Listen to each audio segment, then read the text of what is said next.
से ही शुरू हो गया था, जब इन्होंने अपनी ही बेटी को ये बोला था कि इंदिरा गांधी जी को, आयरन लेडी को इन्होंने ये बोला था ना कि इसने शादी मुस्लिम से करी। एक पारसी से, फिरोज गांधी एक पारसी थे, पारसी से शादी करने के बाद इन ब्राह्मणों ने जब बोला था ना इंदिरा गांधी जी को कि मुस्लिम से शादी करी, और एक ब्राह्मण पारसी से शादी करने के बाद इंदिरा गांधी को मुस्लिम बताया इन ब्राह्मणों ने, ठीक। और एक पारसी से शादी करने के बाद में स्मृति ईरानी को कट्टर हिंदू बताते हैं। इन ब्राह्मणों का पतन तो तभी से शुरू हो गया था। ध्यान रखना इस बात का, तमाम ब्राह्मण, और मैं ब्राह्मण परिवार से हूँ, और मैं इस बात को बिल्कुल जोरों शोर से कहूंगी कि इन ब्राह्मणों का जो पतन हुआ था ना, इसी बात से हुआ था जब इन्होंने अपनी बेटी को, जिस बेटी ने देश के लिए इतना करा हो, जिस बेटी ने अपनी शहादत दी हो, ठीक, इन्होंने ही अपनी बेटी को ये बोला था। इन ब्राह्मणों ने सबसे ज्यादा बोला था, ठीक। और जिसको मेरे नाम के ब्राह्मण को वो करने हो, खूब कर लेना। ये बात सच है कि इनका पतन ही जब से चालू हुआ है। रिकॉर्ड उठाइए 2014 के बाद के, आप रिकॉर्ड उठाइए, तमाम वो रिकॉर्ड उठाइए 2014 के पहले के भी और 2014 के बाद के भी। इसलिए रिकॉर्ड उठाइए कि बेटियों के बलात्कार कितने हुए, बेरोजगारी में कितना ज्यादा हमारे देश का युवा बेरोजगारी का शिकार हुआ, और कितने तमाम युवाओं ने आत्महत्या करी, कितने किसानों ने आत्महत्या करी, कितने किसानों का खामियाजा हुआ। और एक रिकॉर्ड ये भी उठाइए 2014 के बाद से कि तानाशाही 2014 से पहले किसानों पर थी कि अब है, और आंदोलन देश में कितने चल रहे हैं 2014 के। अगर वो भारत का डंका बजा रहे हैं, किस में बजा रहे वो हमें बतावे भी तो सही।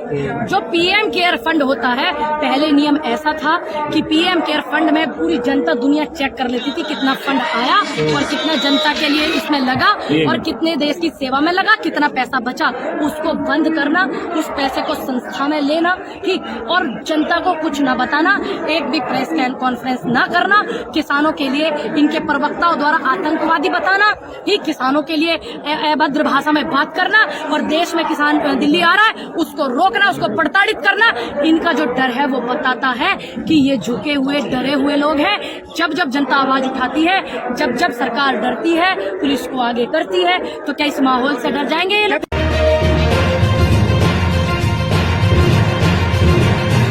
जिस तरीके से किसानों को जगह जगह बैरिकेड तरीके से रोका जा रहा है, क्या लगता है जब आने वाले दिनों में इस आंदोलन से क्या संकेत जाएगा केंद्र सरकार को? क्या आप सच्चाई को बैरिकेड कर सकते हैं? क्या आप सच को छुपा सकते हैं? क्या आप सच से मुंह छुपा सकते हैं? नहीं ना। बैरिकेड करने का जो तरीका है ये इनका सिर्फ डराने का है, और ये देश का किसान है, ये कभी डरता नहीं है। क्योंकि आंदोलन के दौरान जो भी कुछ इन्होंने किया, इन्होंने जो हम पे पानी की बौछारें चलाई, इन्होंने जो दिल्ली में परमिशन देने के बाद ऐसे ऐसे गोले चलाए, आपने देखा वो लाखों वीडियो, तमाम वीडियो पड़ी हुई है, आप देख सकते हैं। कोई इन्होंने नया काम नहीं किया और कोई पहला काम ये नहीं हुआ है, लेकिन इनसे देश के किसान का मनोबल और बढ़ता है। जब जब आपके खिलाफ कुछ लोग हो जाएं, और जब जब आपके खिलाफ देश का मीडिया, ऐसा मीडिया, मिनिस्ट्री मीडिया जो बैठा हुआ है वो आपके खिलाफ हो गया, यानी कि किसानों के खिलाफ, देश के नेता आपके खिलाफ हो गए हैं, देश के बड़े बड़े तमाम नेता, तो मान लीजिए कि किसान से बड़ी कोई ताकत किसी की नहीं है। किसानों की क्या मांग है? मुख्य मांग है भैया ये देखो, जब हम आंदोलन कर रहे थे तो चुनाव, यूपी में चुनाव था, आंदोलन को स्थगित कराया गया। आप जैसे तमाम पत्रकारों ने बोला मैडम बिल तो रद्द हो गए, अब आप चले जाइए, सब लोग और भी तमाम किसानों को, तो हमने भी भरोसा जताया, क्योंकि भाई हमारे प्रधानमंत्री कोई आम कार्यकर्ता तो कह नहीं रहा। स्वामीनाथन रिपोर्ट के लिए, एमएसपी के लिए, शहीद किसानों के लिए शहीदी का दर्जा, लखीमपुर कांड जो हुआ, इन सब के जो मुद्दे थे, ये आम व्यक्ति से नहीं बात करी थी। 5,000 रुपए पेंशन पूरे देश में, हाँ, पूरे देश में जो 5,000 की पेंशन जो थी वो लागू की जाए। तो ये तमाम ये मुद्दे हैं, इसको लेकर के आज यहाँ पर किसान आया है। अगर ये समस्याओं का समाधान नहीं होएगा तो यहाँ जंतर मंतर को छोड़िए, पूरे देश में आंदोलन होगा, आंदोलन होगा, दोबारा बॉर्डर नहीं है। लेकिन वो तो कहते हैं, मोदी जी कहते हैं हमारी भारतीय जनता पार्टी ही सरकारी है, किसानों की पार्टी है। देखिए मेरी बात सुनिए, ये पूरे देश के लोगों को पता है कि कभी भी कोई पार्टी देश नहीं हो सकती।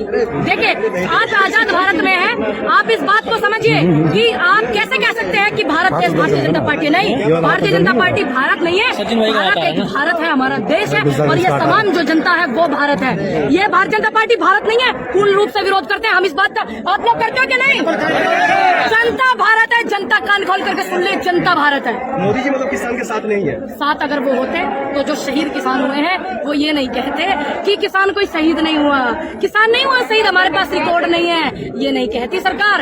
अगर उनको किसानों से होता है इतना प्यार। उनकी पार्टी के नेताओं ने तो कहा था कि हमारी सरकार में आज तक किसानों ने आत्महत्या नहीं की है। रिकॉर्ड उठाइए 2014 के बाद के, आप रिकॉर्ड उठाइए, तमाम वो रिकॉर्ड उठाइए 2014 के पहले के भी और तो 2014 के बाद के भी, इसलिए रिकॉर्ड उठाइए कि बेटियों के बलात्कार कितने हुए, बेरोजगारी में कितना ज्यादा हमारे देश का युवा बेरोजगारी का शिकार हुआ और कितने तमाम युवाओं ने आत्महत्या करी, कितने किसानों ने आत्महत्या करी, कितने किसानों का खामियाजा हुआ। और एक रिकॉर्ड ये भी उठाइए 2014 के बाद से कि तानाशाही 2014 से पहले किसानों पर थी कि अब है, और आंदोलन देश में कितने चल रहे हैं 2014 के बाद। मोदी सरकार तो कह रहे कि हमने दोगुनी करनी है इनकम, आप कह रही मोदी सुनो एक मिनट, आपकी हुई इनकम दोगुनी? आप बताइए पत्रकार महोदय, हुई क्या आपकी? हुआ मत करिए, जवाब दीजिए। आपकी इनकम दोगुनी हुई? नहीं हुई। किसानों की नहीं हुई। आपकी हुई? किसानों से मत, आप किसान की बेटी नहीं है, आप किसानों की बेटी नहीं है, आप बेटी किसानों की है कि नहीं है?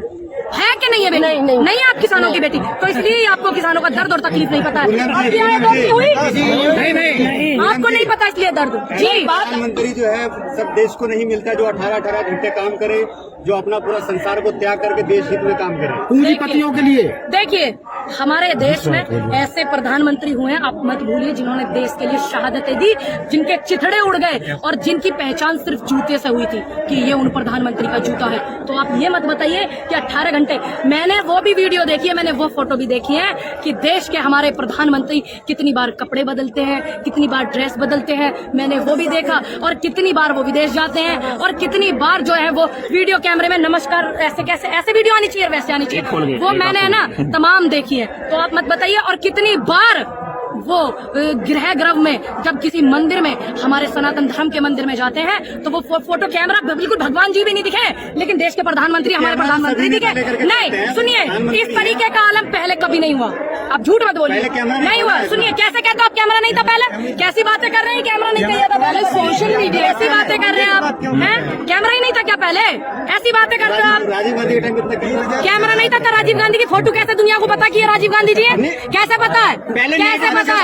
सुन लीजिए, कैसे क्यों 2014 से पहले, कैसे 2014 से पहले कैमरा ना है, मोबाइल ना है, कैसे है ना? पहले इंटरनेट के मोदी जी फोटो खिंचवा के उसको बढ़ावा दे रहे हैं। कैमरा था कि नहीं था? और जब आंदोलन हुआ था ना देश की आजादी का, जब इतने संसाधन नहीं थे, लेकिन आंदोलन की फिर भी एक एक रूपरेखा पूरे देश की जनता